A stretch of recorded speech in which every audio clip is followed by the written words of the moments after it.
dressed like, all right. Security. All right, let's finish the panel. First up, co-creator and writer, the most loving Graham Manson.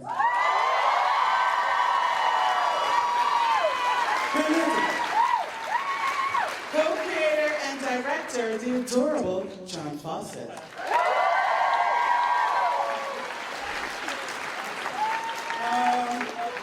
His death shattered more than a few of us. You know him as Paul. Please welcome Dylan Bruce!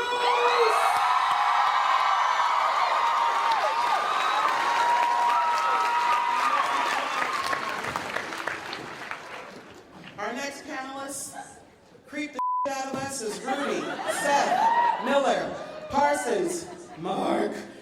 He's the face and body of the Castor clones. Please welcome Ari Millen.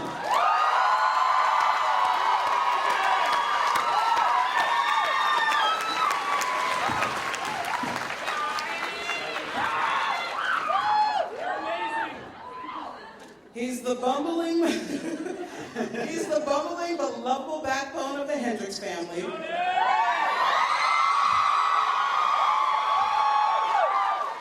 Who showed us that Donnie is Captain Twerk of the Star Hips Enterprise. Please welcome Christian Brooks.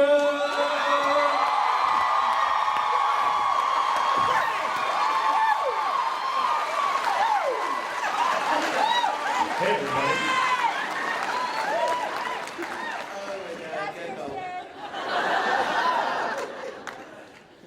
She found out she was closer to Sarah than she originally thought. And we all found out we probably wouldn't want to take the stage after her in karaoke. She's the ferociously loyal Mrs. S. Please welcome Maria Doyle Kennedy.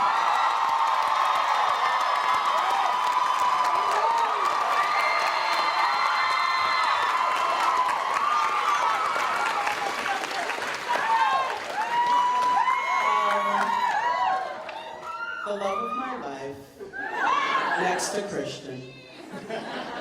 He is the sole male member of the Clone Club. We got to see his sexy butch side in episode 8. And in case you doubted it, his kimono game will give you a run for your money. He is Felix, he is Jordan Tavares.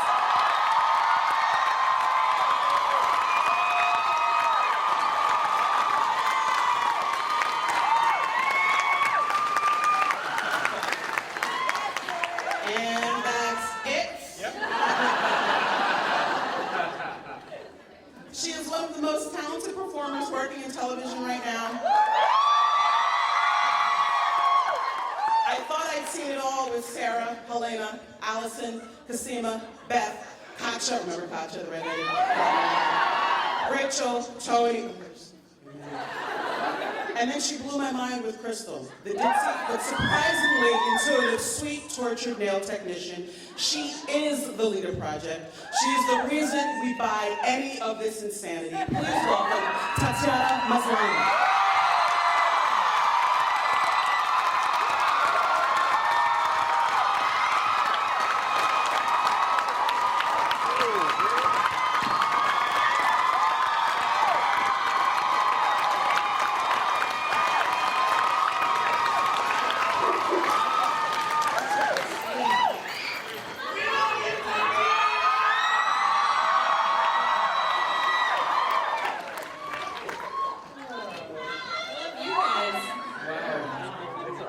You love her, we know.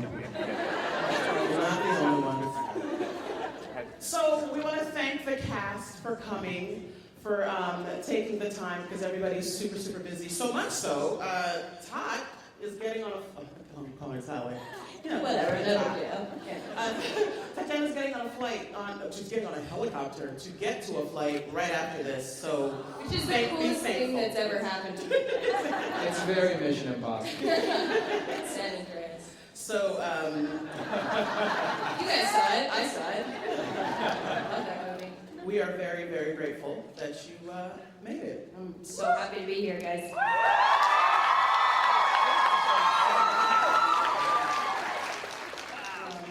Okay, my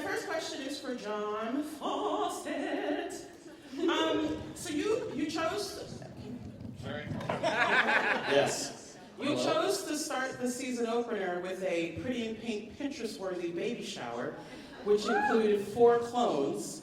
I'm sure it took a week to shoot. Why? Why was that done in the opener? Why was it done? Why the dream baby shower? Because I just thought that it was going to be a weird, wacky, interesting way to open that no one was going to be expecting to see. How about a baby shower, you know? Who wouldn't want to see Allison pregnant in a pink frock? Or, sorry, Helena, pregnant in a pink frock, sorry. And Kasima in a Ukrainian dancing contest. Speaking of which, is Helena ever going to get concealer? The red eyes are nervous. Does not The work. guys are like, Graham, Yes. what is it that made you think when you were writing the new season that Rudy and Seth should be pervs and share women?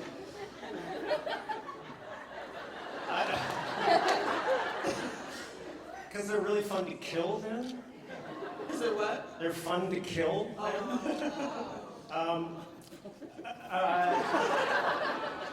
don't know. I don't think they were pervs. Oh, yes, they were. They were horrible rapists and they got what they deserved. And how did they... So it's not fun at all. No? We still love you, Ari. How did they find out the first time that their semen, we're all adults, right? That their semen caused the issues with women that made them sterile? That's a complex question. Ari? I think in the story, Rudy brought somebody back to rendition camp or wherever they were, and she started exhibiting symptoms. That's right. But Mark didn't know, which is interesting. Rudy knew, Mark didn't know. Mark's the only brother, I think, that's redeemable. Right. I mean, Parsons might have been, but who knows?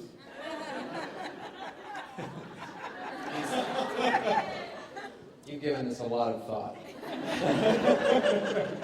I did. I like the show. All right. What did you think when you saw that Rudy and Seth were like creepos? And we're taking, doing double time with the ladies.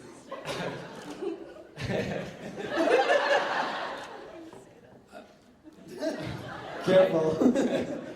I just know, I know what not to expect and what to expect, and I'm always expecting the unexpected from these two. And so that scene was only fitting of their crazy heads.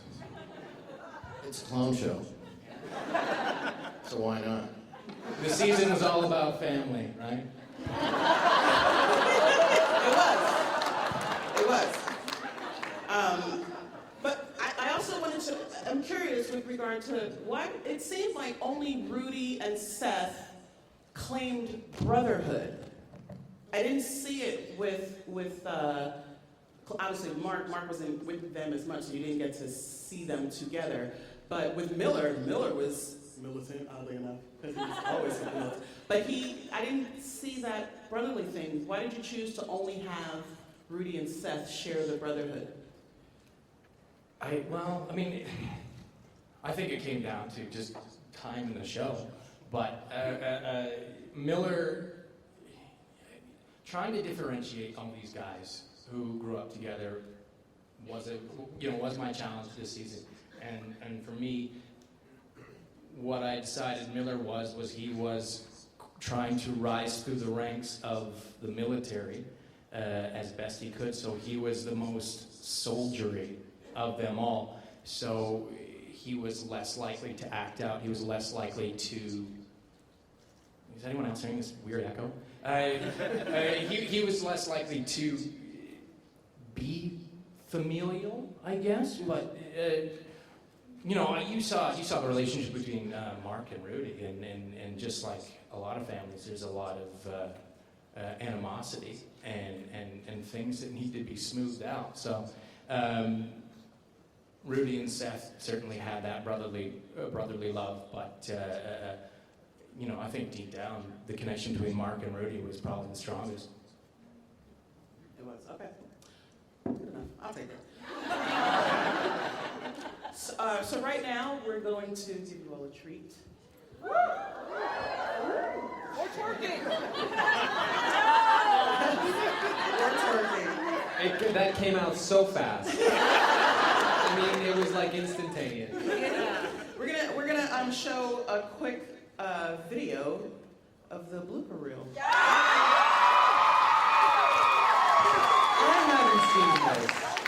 We haven't seen this. We haven't seen this. Children of the future.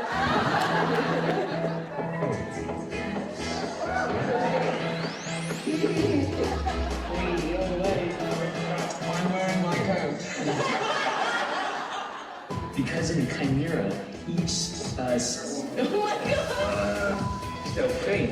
She got a haircut. Her hair is totally rotten. But she looks blonder to you. I swear she's taller. She's terrible, but I really to be her.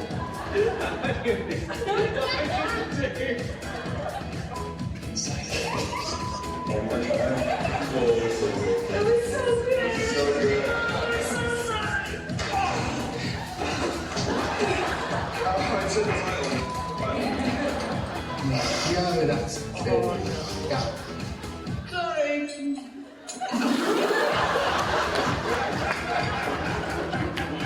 Oh, this from Dino's?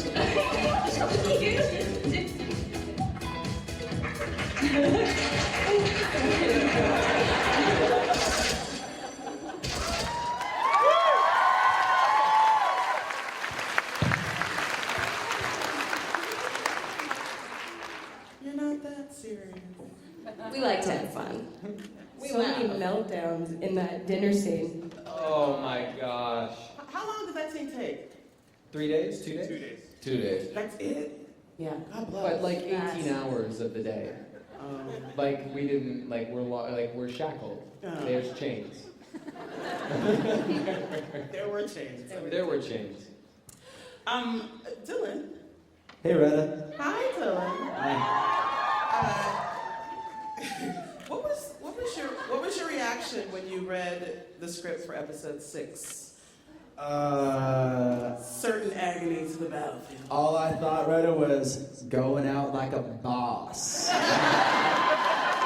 That's all I thought. Graham and John really did him right, and I was really impressed with the way it went out. I mean, it's always been a dream of mine to get stabbed twice, shot 4 times, and blow myself up. So, dream come true. Bucket list done. Bucket list done, exactly. Cross them all off. Did you know that you were gonna die? Yeah, Mr. Manson told me last Comic-Con that I was gonna die, so... He's like, welcome to Comic-Con, you're dying. And I was like, alright, I'm gonna have a lot of fun this Comic-Con. So, if I was a little wild last year, I apologize, guys. It's because I knew I was gonna die this season. And he said at the time, too, Just let me go out like a boss. True story. Because I just pictured you reading it and seeing the stabbing and being like, and then you're like, oh, I'm still in this bitch, I'm still in this. It was much more poetic than that, actually, Rene. It was a late evening in Toronto. Snow was pitter-pattering off my window. As it does. It was never Beth I loved. And a single tear rolled down my face. And then I fainted, yes, yeah, it was great. It was a fantastic moment for me to read a script like that, yeah, it was awesome. And how about,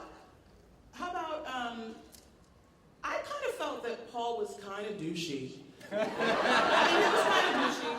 That's what I always reference my mom when I come to these panels, and she goes, "You're kind of a douche." So you're not alone, Retta, but the douchiness was definitely thrown out the door, and he redeemed himself as a true gentleman, scholar, hero. I don't know, what else? Do you guys have any other words for me? Boss. Like a mouse. Like a mouse. So I thought it was interesting when he says to Sarah that it wasn't Beth I loved. You know It what? was never Beth. That's what it was. It was never Beth that I loved. And I was kind of surprised to hear that. I don't know if, should I have known that? Yeah, because Sarah rocked his world. And I mean that in the most G-rated fashion, guys. I mean, come on. Get your minds out of the gutter. They had teeth. This is BBC America. It was that same episode where you got to see Donnie in his blue tighty whities. And he showed us that his hips don't lie. I am the Canadian Shakira, yes. So my question is, was blue your choice? We had 2 underwear fittings for that scene. The first fitting, they came at me, and there was, they came at me with a whole bunch of pairs of underwear. They were all, of course, there was no boxers, no boxer briefs, they were all little tighties, and they were all different hues of blue, but they didn't like the original make, the original brand. I'm not going to say which one they were. They wanted a more high-end, kind of classic look. So they went with, I think it was American Apparel, and it had like the white piping. Right. And they chose the blue that really brought out my eyes. Donnie's a bit more of a badass in season 3, so. And doesn't he wear the wedding wear? Yeah, we wanted to see a difference. You know, we wanted to make a difference. You know, Huge difference. We got the leather jacket going and the blue underwear. I think it's good, man. Was the twerking something that you wanted? Like, was it a weird thing? Like, you're like, Who wouldn't want a scene twerking on a bed full of money? right. Did you just? I first found out about it when I read the script. Tat, what about you? I knew that it was potential after we'd been, I think, like you said, we were dancing at Comic-Con. Last Like, year, yeah. in a bar that nobody else was dancing in. Like idiots. And Yeah. John was like, That's definitely where it started, That's, Tat. was it? Yeah, it's definitely where it started last summer. So thanks, Comic-Con. You brought that twerking scene to life. Basically a dream come true, though, for sure. And I thought it was 2 things. I always forget that the show was shot in Canada. And so that scene reminded me, because I was like, what's that blue Monopoly money they're making it rain with? It's our Monopoly money. It took me a moment to be like, oh, that's right. But also, did you guys notice the glitter on Donnie's back? Were y'all making? Well, because Allison had all these like crafts that she added to wrapping up the money to give to the mafia. So she had like all these tiny little dollar, like flashy green dollar signs and coins. That's what it was. So there was just like tons of cash and glitter, which I found on my person in various places that no glitter should necessarily be. I also found a $20 bill stuck to my butt cheek when I took my underwear off in the trailer. And literally glitter in my bedroom. For about 2 months I would find little bits of glitter that had somehow worked their way around my room. So I had to move. I just moved. I had to. There was too many memories. God bless.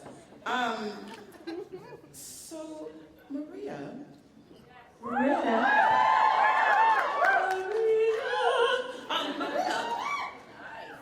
Thanks. Well, this is about singing, so I figured I'd pump myself up a little bit. So, Maria, I feel like I knew that you sang. I feel like I knew that you sang. Were you in a band? I've been singing for years, yeah. I run a little independent record label and I do gigs all the time and release records with my husband. And they knew I was a singer, but then I did a gig in Toronto and they came. And I don't really know what they thought before, but after the gig they were like, oh, you're a singer, singer. So I guess it was a good gig. So that's kind of where the idea came from, to sing in the show. So you're used to performing in front of audiences. I know I always feel a little bit weird when I know my friends are in the audience. How was it performing in front of your castmates and crew? It was absolutely shocking. Yeah? It was excruciating. I'd rather I'd rather play to 100,000 people in a field somewhere. It was terrible. It was just everyone was just right there, and it was oh god, it was mad. Yeah, but it was great, and they were brilliant. They just kept looking up with a lot of love and going, "Go, Mom!" So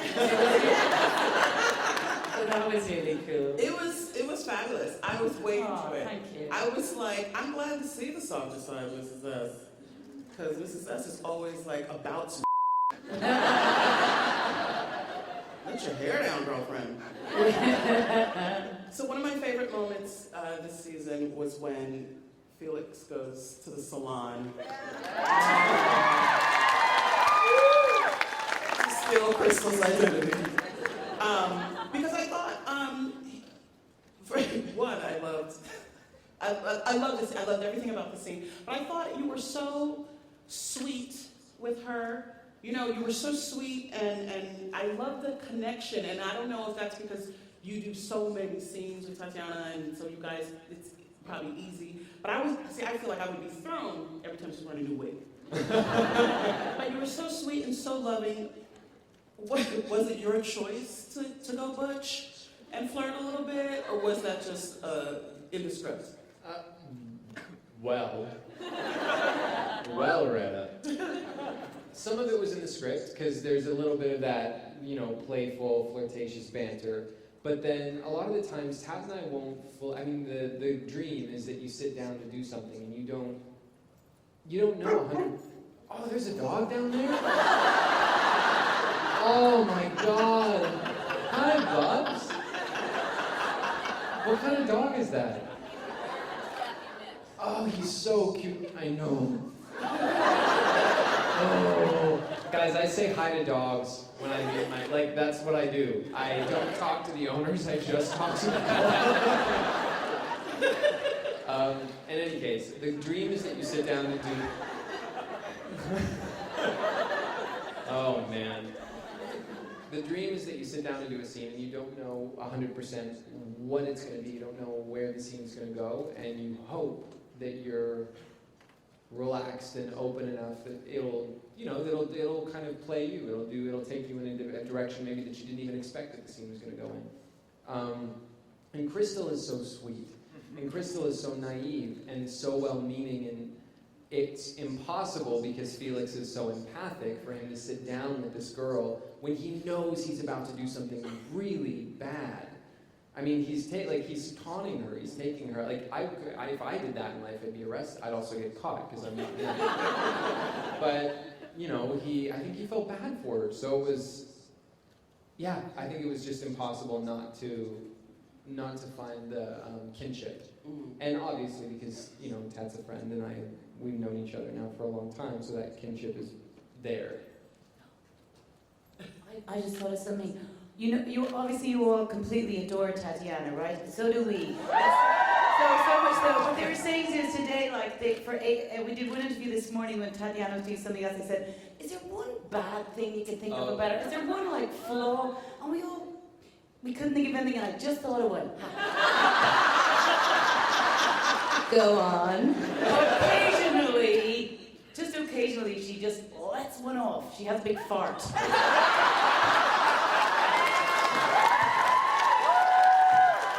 That is true. And we will tell everyone about it. Flaw is true of all of us. But I'm particularly proud, I think, of that. I don't see that as a flaw. No. I see that as I'm human, Maria. An enhancement. It serves eugenics.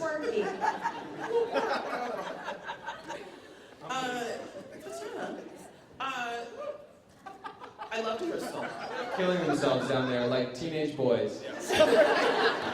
Farts are really fun. Farting, and now it's just now it's all in my house.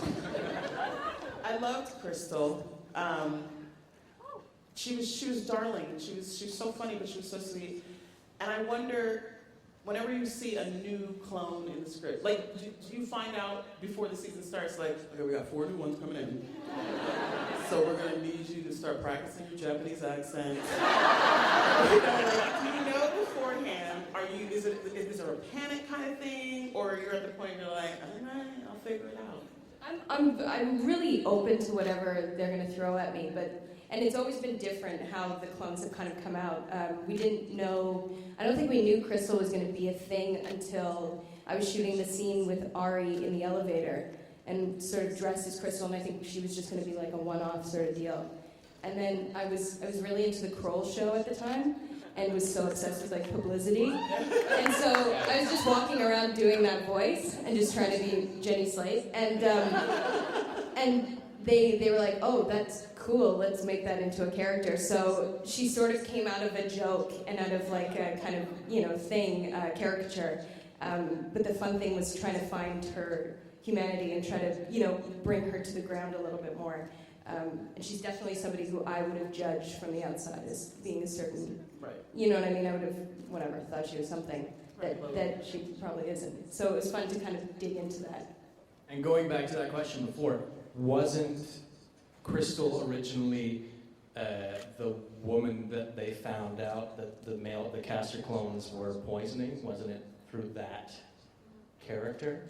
And then things changed? Well, we saw Crystal in episode 1. Yeah. Get onto the and it wasn't originally finding out, we introduced her and then finding out that she was the one that was poisoned, and then the story went from there. Yeah, that's the first time they saw it, but there was the other, who was the other character, John? Patty? Yeah. Patty? Is that her name? Hello? The thing about Crystal is that when we did that scene that was MOS, like that scene in the elevator, there was no sound on that in the very first episode. And John was like, and you were doing that voice. Tat was doing the voice, so we had heard the voice, and John was like, we have to use her. That's right, because I shot the elevator, that little elevator piece, right? It was just a POV from a security camera in an elevator with you guys making out in the elevator. And then I went hauled back to him the next day and was like, okay, this girl has to live. Can't kill this girl has to live. I'm glad she lived. I like her. Wow, what do you draw? What did you? I'm sure you get asked this all the time about your different clones. So I'll ask about Crystal. Who do you? Well, you just told me. Never mind. I'm sorry. Jenny Slate. Jenny Slate. Oh God, they made out with their brother and sister. What? They're related. I know. I just got that. Their brother and sister. Not in real life. The caster and Lita clones. So. Oh. Star Wars did a little bit. Just make No, I don't know. That dress is very short. You guys are creepo. So in a show with clones, I feel like the audience, one of the favorite things, I know for me and the audience in general, is that whole parent trap thing where someone's always pretending to be the other, to cover whatever. That's my favorite thing. And Helena is terrible at it. My favorite part of the whole this season, that was it. I was in tears. I was like, how are they not seeing that this is a different trick? She doesn't have concealer. And you did it. You did it with. You were playing. You're everywhere. Sarah played Rachel. Allison played Sarah, which is like the beginning of that scene is my favorite because she says, what she say? Holy doodle, here we go. Oh, Allison takes it deep. But my question, Allison playing Sarah did the English accent. Did we know that Allison could do an English accent? She's a trained stage actress.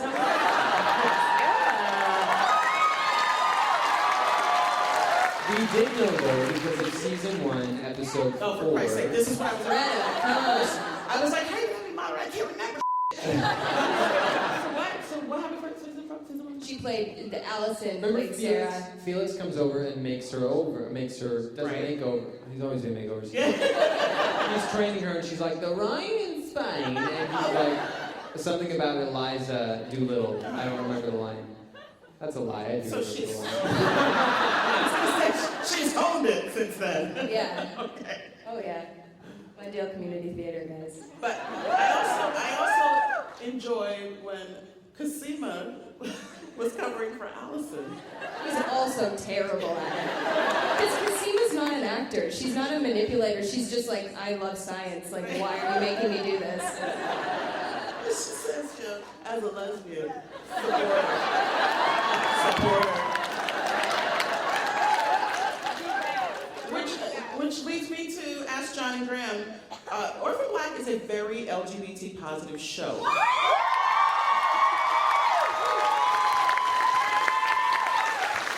And yet you love Helena the most. Oh, okay, she's all about Cosima, I get it. So I know you're down with Delphine. Oh my God. Can I tell you how many people tweet me about Delphine? She is a goddess on Twitter. My goodness. We're gonna get to her in a minute. So, gentlemen, was it a calculated move to make it such an LGBT positive, open, diverse world? I think so, right from the beginning. Felix was one of the first characters that we kind of developed, other than Sarah, together, and right from the beginning, he was the gay stepbrother, right? That's kind of that's what we always sort of imagined, and the character sort of developed from many conversations and from various friends that we have, and I don't know. I don't know that we went out. We stepped out to make that. I think we just wanted to make an exciting, thrilling show with characters that you really cared about, and it just kind of became this. I don't know. Yeah, well, when we cast these great people and we get a little deeper into the seasons, we really decided that we wanted to explore sexuality. It works with all the themes of cloning and et cetera. And but we very purposely did not want to put it at the forefront, put anybody's sexuality at the forefront. It's no more important than anything else about any of the other characters on our show.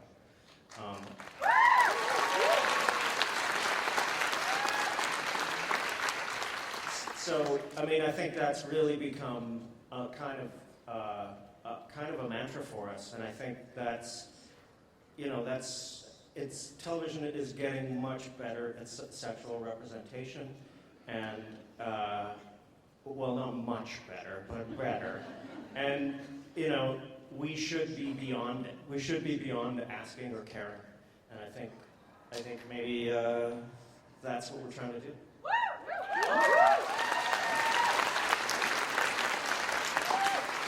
I have 1,000 more questions and Bring back Tony. I know we all want to know, is Delphine good? Okay, you don't have to answer that. Does Emily Brochu have a contract for next season? Nobody's safe. Nobody's safe. Copy that. But she's Orphan Black dead. This is purposely, obviously, everyone's all up in arms about it. It's great. I love it. I love that you're all up in arms about it because it's part of the mystery, guys. It's a mystery, okay? And that's why there's a reason why it's a mystery. Because it's a mystery. That was really mysterious. So you just kind of got to go with it, all right? Please. Well, the thing is, It's a mystery. though, in keeping with what you said, Graham, because we're not treating any element of a person's personality as weightier than another, and that includes sexuality, that it's equally as important as anything else about the person. That also means that to treat these relationships with the most honesty and the most artistry and the most integrity, it means that you also have to be ready to end them at any time. Because when you drag something on for the sake of you know, because you're exploiting it, then that's not good. That's not artistic.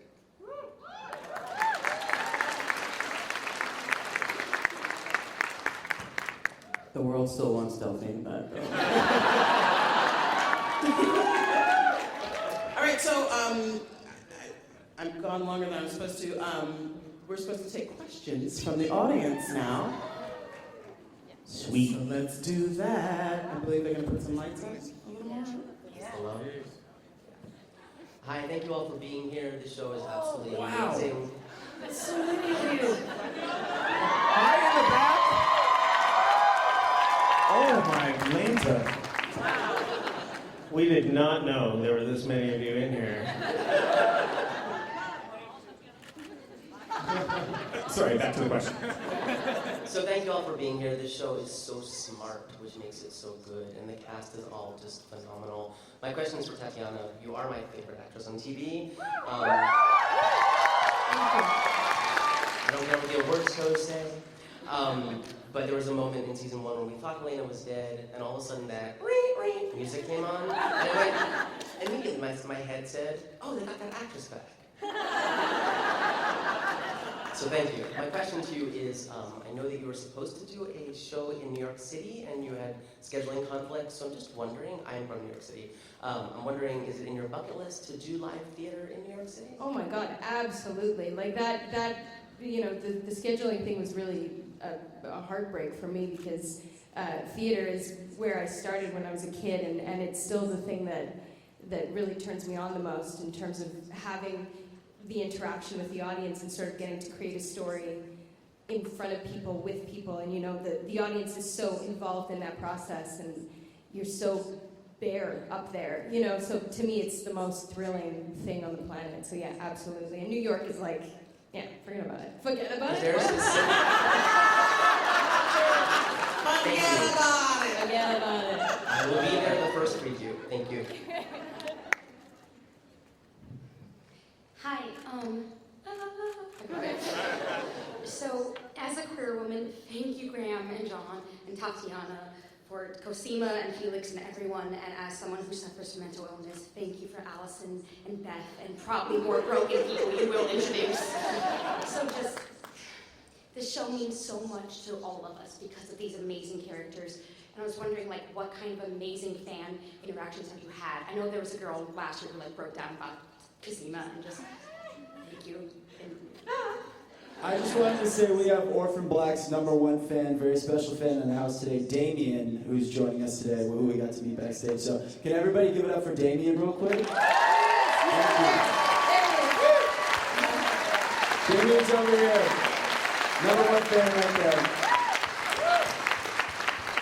And Helena, she's broken too. I feel like Comic-Con's like the most amazing venue for just breaking that wall between, you know, we're doing something in a studio in Toronto like 6 months ago in the dark, and then now we get to see the people who watch the show, and it's like the most, every Comic-Con is the most amazing fan experience for me. Can you see anybody dressing up, making the efforts to all of the different clones, and I met people dressed like me today. It's just mind-blowing.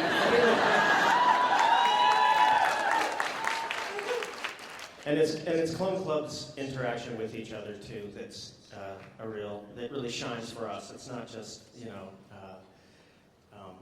that you guys really love and support the show and that interaction that we have with you. It's how you guys love and interact with each other. I think it's really special.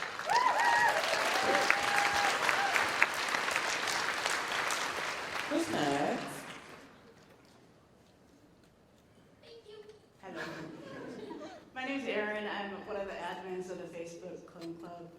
Oh, hey. And Hello. I'm supposed to wave to you from the 4th row about my tattoo. Oh, there it is. Check out that tattoo, everybody. It's so awesome.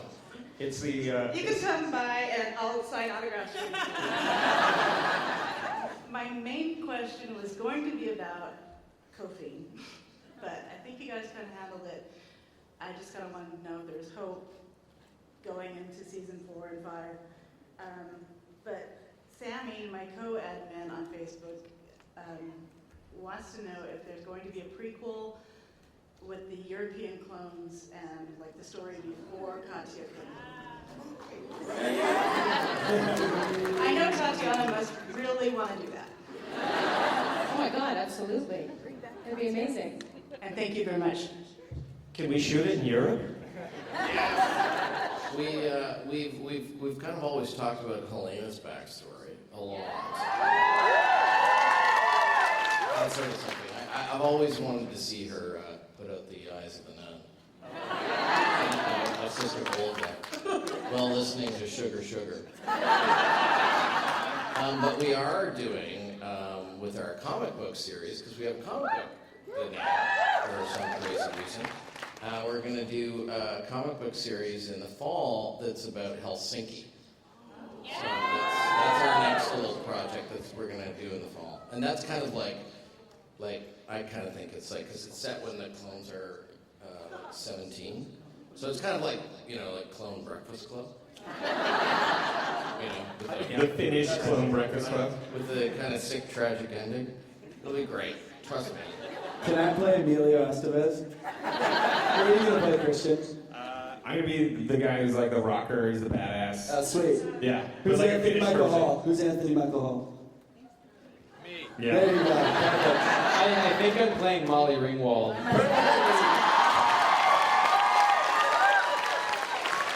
I don't know. All right, guys, we're trying to finish accents. Okay, can't wait. It's one of my favorite movies. I'm here on behalf of your Brazilian fans. The show is a huge success in Brazil. And Clone Club Brazil, shout out. Hi. Shout out to Brazil. Tatiana, you deserve an Emmy, but this is old news, right? So my question is, you probably love all your clones, as we all do, but which one would you miss the most if Scott? That's a really hard question. Does not like that question. Disagrees. I want to say Allison. I think Allison. Yeah. I mean, all of them, but she's the one who's popping into my head right now. Yeah. Hi. I'm a big fan, and I just wanted to know what everyone's the funniest scene that they were either working on or saw for everybody. What your favorite scene was? Funniest. This season? All of them. All of the seasons. Ooh. I thought Gracie dancing was pretty great. Oh, that was great. That was amazing. Yeah. It was a fun night. My favorite, though, was Beth and Sarah in the kitchen in episode 6 of this year. It was so... what's the word? It's one of my favorite words. Ethereal. Like, just kind of hovering on the precipice of supernatural. It was really cool. I loved it. Style, like, the aesthetic, your work was ridiculous. Because you've never really explored Beth that much. That was the first time that you got to actually have her interacting with someone. I thought that And it's kind of Sarah's version of her as well. Yes, what she It's imagined. sort of the idealized version of Beth. As we do a lot in the show. I love that. I really loved it. I mean, although it sounds slightly cruel to say it, so I'm not being cruel, but when we did the clone dinner party for season 3 at the very end, and it took us all 2 days, and really like 18 hours each day, everyone was really just kind of hallucinating by the end of it. And Tatiana had to eat this food, because Helena loves to eat so much. She would eat this food all the time, and by the end of the second day, she actually just almost kind of exploded in front of us. And she just was just like, and she started crying, and the food was flying everywhere. And they wouldn't, John was just like, I'm not stopping, I'm not saying stop. So we all had to join in and start trying to comfort her. And I was saying, oh, it's just because you're pregnant, it's your hormones. And they just kept filming, and she was crying, and the food was going, and do you remember? And we were laughing, and then everyone was making up lines. It was just, I'll just never forget it. I'll never forget it. It's because John kept telling me to put more sugar on my food. So there was like a stack of white sugar on this broccoli, and I was eating it like full on. I was so messed up. Yeah, and then not say cut. Just don't say cut. Just keep filming. Yeah. Because that little clip that we saw in the bloopers, that was like about 1 this long. second. Yeah, literally that's like about a 3-minute take of just you laughing and crying. And crying. I think the long version is actually going to go up online, if I'm not mistaken. It's really favorite scene. Oh my god. All of me. That's great. I love it. Good. I loved eating Poopak. Personally, that was one of my personal favorites. Just saying, I like that. I don't. I still like Cosima and Sarah lie in bed and talk about Buckminster Fuller. It's still one of my favorite scenes. Really quiet, really beautiful, and the digital effects are really simple but complex. You directed that, did you? Yeah. Yeah. I did. Yes. Well done. Thank you. I think my favorite thing that I saw, one of my favorite things was Helena dressed as Allison in the little viewfinder, and she's just like all weird bug-eye lens. Oh my god, so cute, so adorable. That is many of Twitter people's avatar right now. That picture, that weird, distorted picture of. What do they call that? Fisheye? Yeah. Fisheye. Do you guys remember back in season 2 where Hendrik and Mark were artificially inseminating a cow? On Peter Outerbridge's close-up, we were doing the scene, and all of a sudden the cow started to make this weird noise. And I don't know if it ever made it into outtakes, it really should, but I just saw this sort of quick panic in his eye, and he stepped to the side as the cow's tail went up and just unloaded on the ground. And then after the cow stopped, he stepped back in and finished the scene. He was a consummate professional. What a pro. I legitimately laughed out loud when Donnie did Donuts in the Parking Lot and got out of the car, and that music was like, Scrap was like, wee!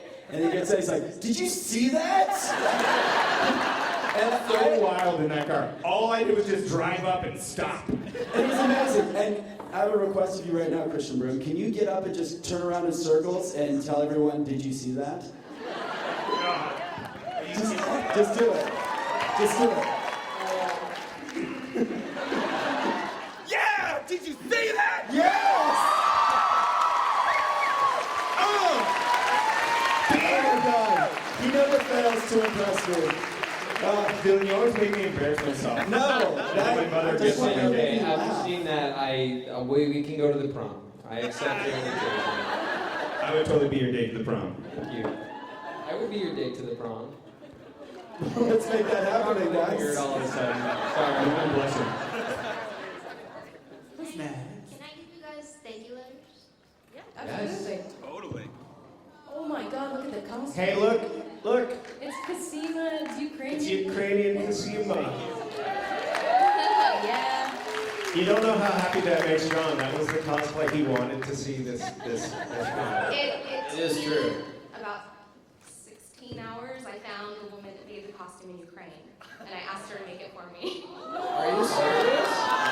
That's amazing. This was a costume I was dying to see here at Comic-Con, so fantastic work.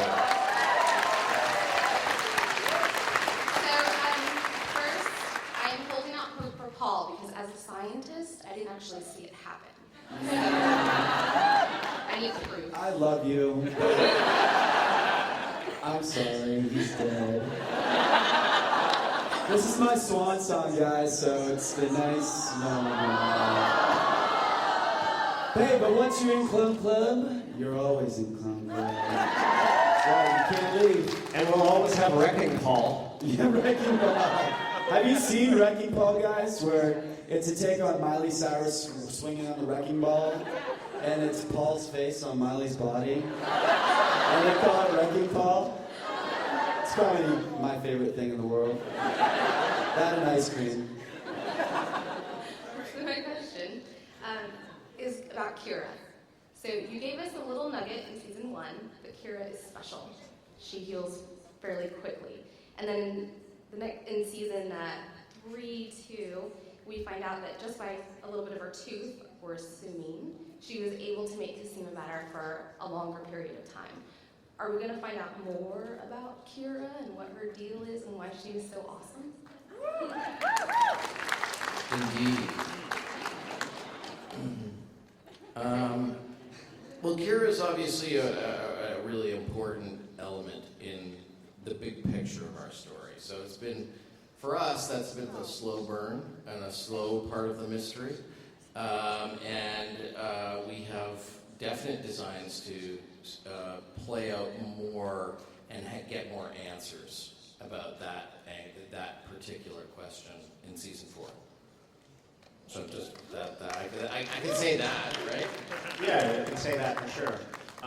But we've also often said that we thought that the special part of Kira is perhaps the most human thing about her and can't really be explained by science. We've talked about that too. So it's going to be both. Spoken like a scientist. We can do one more. Oh, sweetie, right? One more. Holy slip covered is extra nuts. My legs are asleep. Hi, Allison. It's Allison falling off Oh, she just fell off the stage. This is an Allison we recognize from last year. And she's back. It's nice to see you again.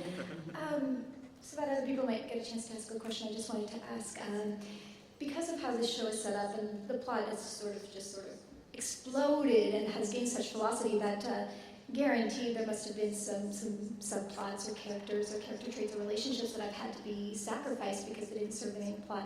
So what I want to know is if you had the opportunity to take a step back and take a breather and take one episode to develop a relationship or a plot or one of those threads, those loose threads, what would you do? This is for anyone.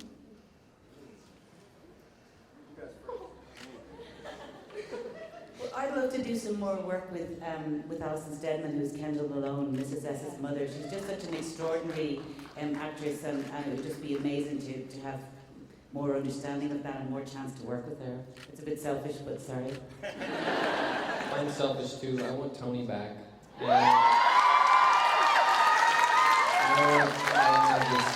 I would love to explore that.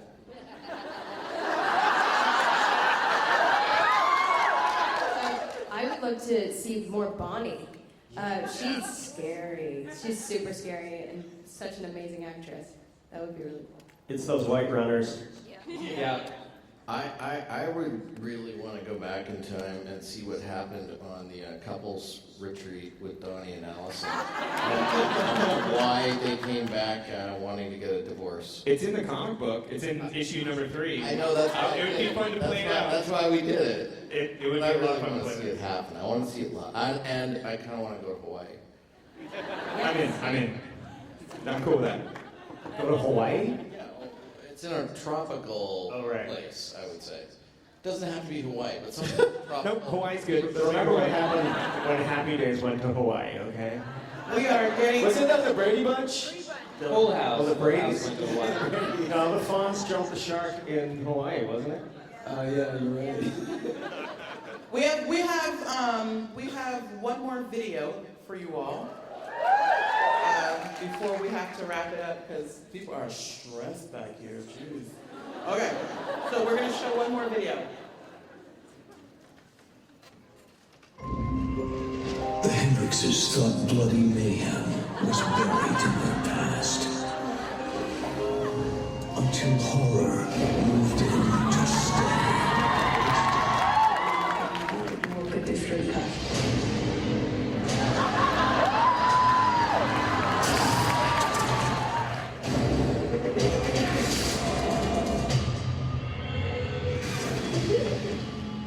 You should not threaten babies.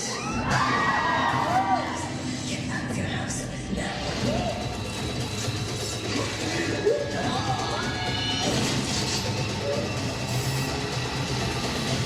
Is everyone else's life this chaotic?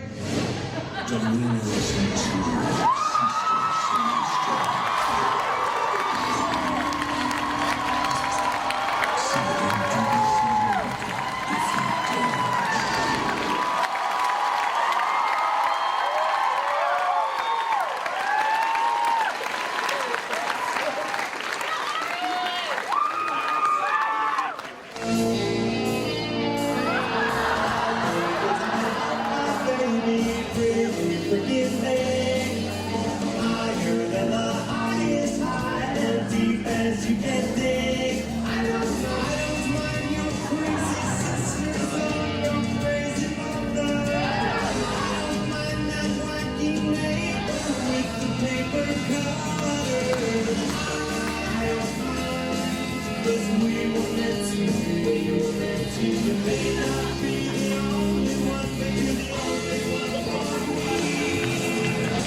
Un hombre con autoconciencia. Podré ser una perra, pero soy la perra de Allison. Una mujer apasionada. Te deseo ahora. Una mujer con problemas. Un amor complicado. Un amor irrompible. Allison y Tony en Las Drogas del Amor. Intento en BBC Americana. De Navidad.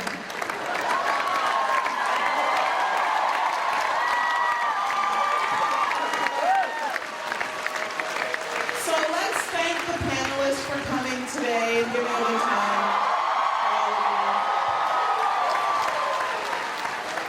And the panelists would like to thank you all for being so loving and so supportive and so crazy for this show.